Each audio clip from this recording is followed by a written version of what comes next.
Brad, congratulations on your new deal. On behalf of all of us, I think we're all pretty happy to know you're staying around. What does it mean to you to know you're going to be a Rhino for a little while longer? It's pretty simple. I've stated it all the way through of how much I've enjoyed my time here. Like the club and the people of the club, the support that we get from our support, fan base, our sponsors. There's nothing there that was ever a negative for me, and why not to stay. So they're the reasons why I stayed, and I'm so grateful on how the club handled it and gave me time. If they would have rushed me 2 months ago, I wasn't in the right headspace to make a decision, and that was purely based around family reasons. I know people are I'm sick of saying it, and people are sick of hearing it, but that's just the truth. And not everyone knows everyone's family situation, and at least now my daughter's settled in terms of she's going to go back next year, live with me, a young bloke, and for a period and do a university, and that was a priority to me because I've always put my job and football before my family. And once I had that adjustment in Australia, I made the decision that I wasn't doing that. So that I'm proud of that part of it, that I'm putting my family first. But we're very, very happy with the decision. Everyone in the family's happy. Everyone was comfortable. That was the best decision for us as a family. The fans were holding their breath over the weekend, Brad. What was Sunday like for you? Were you pretty steadfast in your decision, or did you waver backwards and forwards once you'd spoken to the family? Look, I reckon I'd known for a couple of weeks of what I wanted to do, but I didn't want to put any pressure on anyone else in the family. And we'd had conversations about it along the way. So I felt like coming into Sunday, I knew exactly what was going to happen. And the boys have been supportive of it all the way through. Like Jake was closer to knowing what he was doing. So everything just sort of fell into place. Charlotte got an acceptance for uni in Newcastle. So everything just sort of fell into place for the decision to actually be comfortable to tell people the decision. I think you informed the squad on Monday morning. What was their reaction? Did you get a cheer, applause? What? Look, I was sick of it dragging on. I know everyone was, so I didn't really do much about it. I just popped my head into when they were having lunch and just said, "I'm staying, boys," and walked out. So, yeah, look, I think all the boys and the staff were pretty comfortable knowing that the likelihood of me staying was high. But I just didn't want to make a big deal of it. I just want to move on. I've made my decision. Like I said, I'm grateful to the club. I've really enjoyed it here. I've enjoyed the game. There's nothing there that I don't like about it being here. And what are you able to do now, knowing you're staying, that maybe you weren't able to do last week before making that decision? I think we've been really good in even our planning for next year, even whether I was going to be or not. Me and Bleezy have been across everything together, like camps, Vegas, the squad. So, and that was one thing I wanted to do, is make sure that the club was set up and, like in a position where we know what our identity is as, when you pull on that Rhinos jersey, whether you're, in our 17s, 18s, academies, pathways to the top squad, and what the club wants to look like. And then who the coach is, it's not irrelevant, but it becomes easier to replace and get the right person once you know what your club's about. And I feel like we were tracking in the right direction for that. And we've still got a heap of work that we've got to do, but things are progressing in the right way. That like if I'm only here another 12 months, well, like the club will continue to move on, very strongly. So that was the main goal for me. And as what we can do from now is we can just probably do things with a bit more confidence. Around the decisions we've made, and put a lot of steps in place, but now we can concrete them in. There's a talk of a rolling contract beyond next year. Is it too early even to think about beyond next season? I thought we were going past these questions. Now that you guys got your limelight. You're on a Instagram. I've seen you've got a bit of a show there. But look, it's at some stage next year. We've put it in the contract when that'll be. We'll have a decision, but I feel like it'll be easier. Like I said, a lot of it hinges around my kids, and my daughter will be back there if she handles, being away from us for a period, or we can handle it like that. That will help with the decisions that have got to be made. But at least there'll be a date around it and a bit more clarity. Brilliant. Well, Congrats again. Thanks, Let's just mate. move on to the squad news this week. Cooper Jenkins isn't in the 21. What's the situation with him? Yeah, we had a collision injury on Monday. It was just unfortunate. Someone fell on his ankle and just rolled it, and so like he's probably doubtful maybe for next week. But if not, like if he doesn't get ready for next week, it'll probably be the week after. So yeah, like it's nothing major. And what it was a bit of initial scare at the time. We thought it was pretty bad, but he's hobbling around pretty good today. How much of a blow is it to lose him? Even if it is for just this week, because you look at some of the good bits last week, and he was very much involved in those, wasn't he? Yeah, well, it's probably more of a shame for him because challenged him on a few things. He's had to work hard to get to where he was last week. That was his best performance for us. He played 60 minutes. The trust is growing from me to leave him there longer to get his job done. And under pressure and under fatigue, like his detail has really improved. And so the areas that I challenged him on, and I really like his attitude, Cooper. And at the start of the year, I had to sit him out of a couple of games and like it's easy for guys to get a little bit sooky about that, and he didn't. He actually, trained the best I'd seen him train against us on the opposite. When he was trying to help us prepare. So that for me was a really big tick, and I knew that we had the right person there, and I knew by the end of the season he'd be someone that was going to make it very hard for me not to have him in the team. That's a really good testament to him, isn't it? Yeah. Just lastly from me, Brad, what do you expect from Castleford on Saturday? Same as what we got last time round. Well, we've played them twice now, and they've started with a lot of intent and purpose and focus. And at home, so that's what we're expecting. And we're going to be prepared to be able to match that. Right from the start. So like I think the start for both teams, and they were very physical with us early in that game last time round. Obviously, you're down to, I think it's just two specialist props in the squad for this week. How difficult is that going to make it? I like to focus on the positives with it, Pete, and their opportunity. Like Presley, who would have thought that he was going to be given a starting opportunity that after three games. So it's a great opportunity for him. He'll learn so much about himself. We'll learn about him. He'll learn what he's got to go away and work on. And in the preseason, like that's a beauty of having another preseason with these guys. Like he'll know exactly what I'm talking about. You need to be able to do this, and this. He's experienced it, and it helps with their physical preparation because they bind it a lot more because he's experienced it. So it's an opportunity for Prez. For Ben, he's worked hard. He's got an injury at the start of the year. He'll come off the bench and get some good minutes. And like I said before, sometimes you're forced into these situations where you mightn't they mightn't have quite developed the trust yet, but like you're forced to put them out there for longer periods, and that's when they can earn the trust from the playing group and from the coaching staff, and or give us areas where we like we can show them, well, this is what you need to do to earn the trust. So it's a great opportunity for those guys, and that's what we've tried to focus on right from when I got here last year is not on who's out of the squad, but who's in it and what they can bring. And Acker's back into the squad, and I was unable to get him on the field last week, but he'll get lots of game time this week, and we're hoping that his experience and he'll bring a lot of energy. So Cassell is going to start up prop, is he? Yep. That's you've obviously got a lot of, like you're saying, a lot of faith in him as an 18-year-old kid. It'll be his fourth senior game.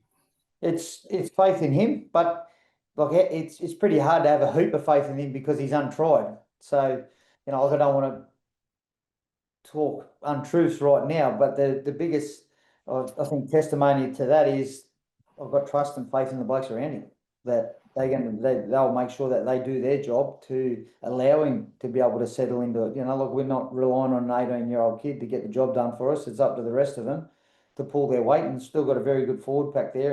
And Keenan really stepped up last week as well, which allowed Cooper to go to that next level. So there's fair bit of experience in that forward pack, and we need to rely on that to allow Presley the opportunities.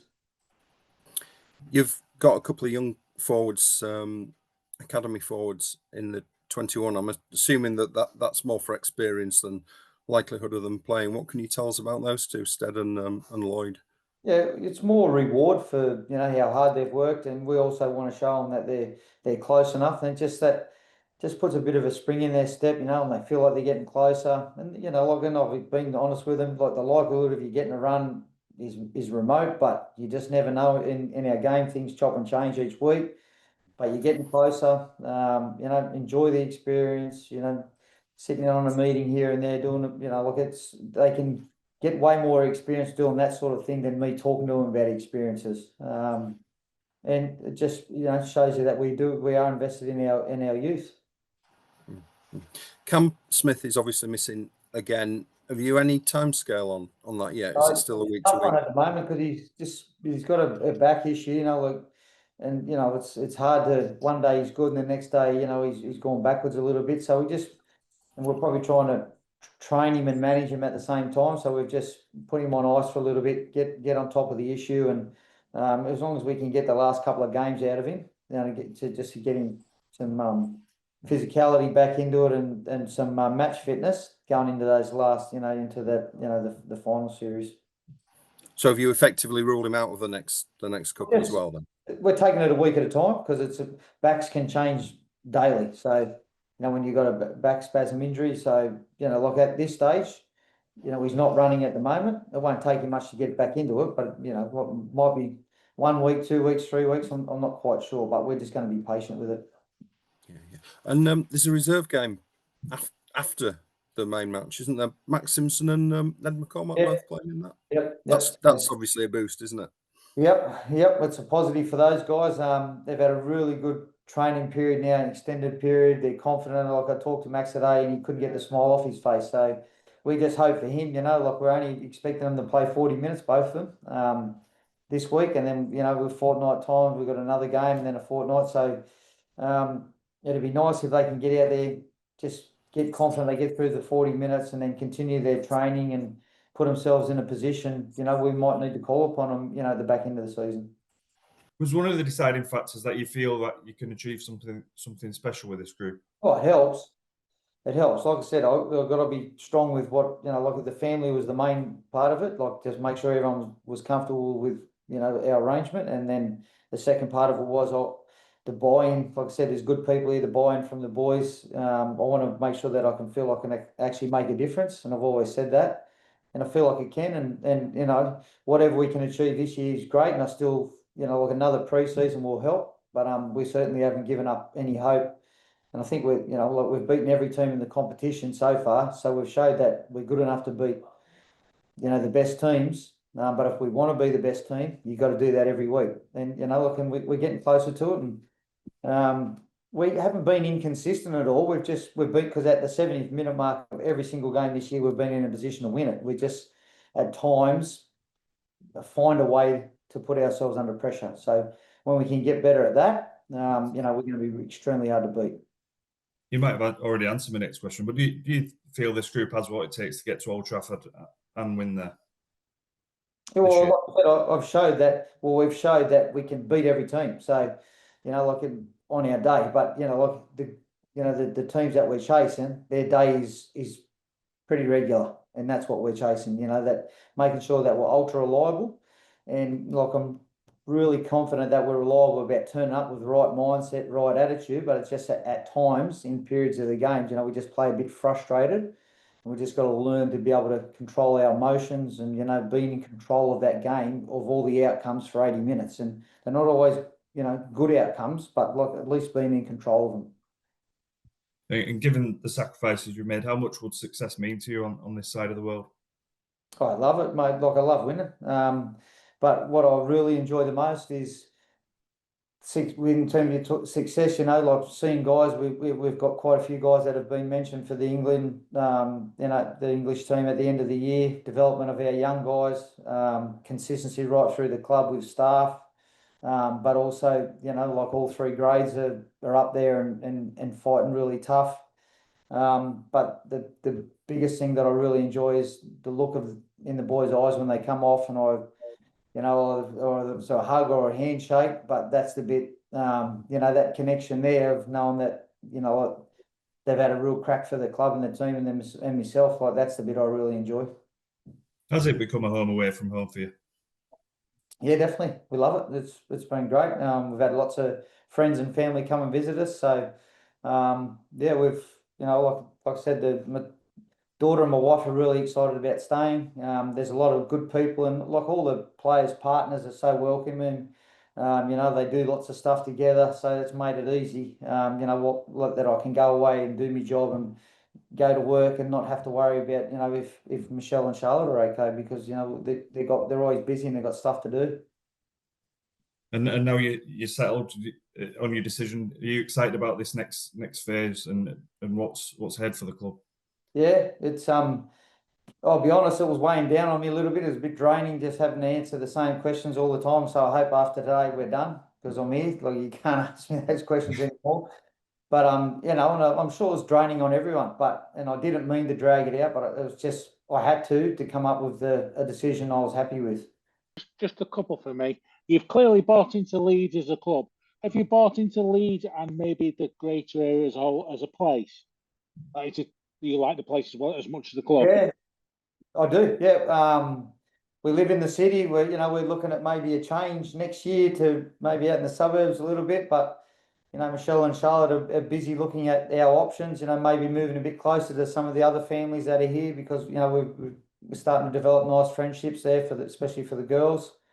Yeah, so I've really enjoyed it. And the other thing is we've had plenty of opportunity to travel around and see a bit of Europe as well, which is not something that, we've ever thought of doing in the past. And, we've got a camp, in mid-season next year, and so there's plenty to look forward to. But there's nothing more to look forward to than tomorrow, and what's ahead of us for the next 5 or 6 weeks. Are you a bit fed up of everyone whinging about it being too hot at the minute? Actually, our boys, they don't whinge about it. They love it. Harry can't keep his gear on him. As soon as the sun's out, he's got all his clothes off. So, but yeah, look, it's great time of the season. Every time I ring home to my young bloke at Newcastle, it's raining there all the time. So I think I know where I'd rather be at the moment. But yeah, good news that you're staying. Glad to hear it. I appreciate you've not having to answer the questions every week about it. That's all right. Something I sort of think that I haven't seen it like in recent years in football over in particular. There's sort of been a cult of the football manager where everyone's obsessed about the managers rather than the players. Do you think there's a sort of similar thing going on here with coaches? Oh, no, look, it's like I said, I think we're building the club to a position where, yeah, the coach is important, but it's not, the B end, it's the players are more important, the staff around the place, the way the club, the identity of the club, how, the club wants to be seen, and what, their the club's standards and expectations are. And, then I just become the driver of it. And from there, it's more got to be driven from the players. So, yeah, I'm just grateful that everyone's bought into the ideas that I had around it, and now it's everyone else is taking control of it. Is that something that gives you great satisfaction in the job, being able to say that everyone can take some ownership of things themselves? I guess as a coach, Yeah, I've learned a lot about everything every day.